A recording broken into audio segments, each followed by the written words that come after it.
Hey everybody, it's Cheyenne Adamson. I'm here with YesPhonics and the YesPhonics channel, where homeschoolers, teachers, and educators everywhere come for valuable teaching information and insights. So today's topic is phonics.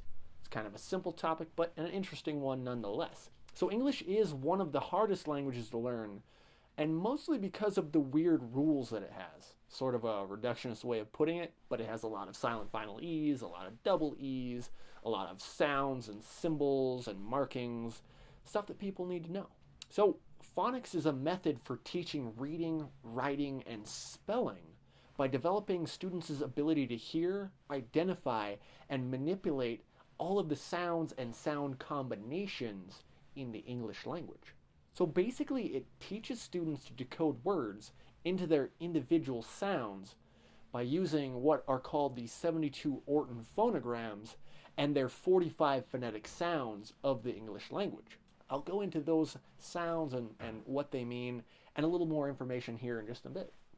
So let's talk about some research. In 1998, the National Research Council of the National Academies of the United States published research that concluded that phonics is a very effective way to teach children at the whole word level. Actually more effective than the whole language, or what you sometimes hear or commonly referred to as the rote memorization approach. It gives students, which is explicit phonics, it gives students the tools to decode words because it's giving them a bottom-up approach to learning how to read. So what does all this mean?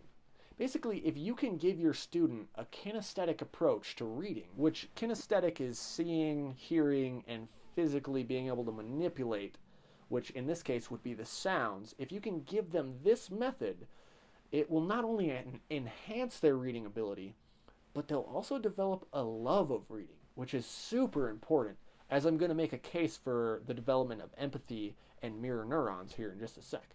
When a child develops a passion for reading, they're thrust into a world, safely I might add, but they are thrust into an imaginary world that's full of different ideas and passions that they may not have normally come by in their everyday lives. They might not come by these ideas at all.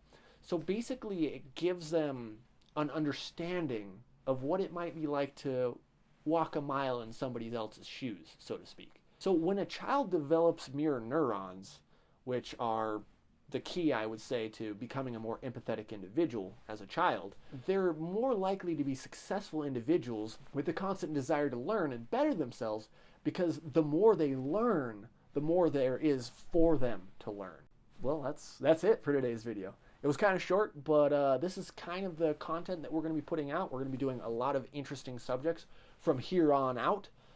So if you are a teacher or an educator or a homeschooler, feel free to leave a comment below. I'd love to talk to you guys, start a discussion. Maybe I missed something in the video. Maybe there was something that you would just like to add.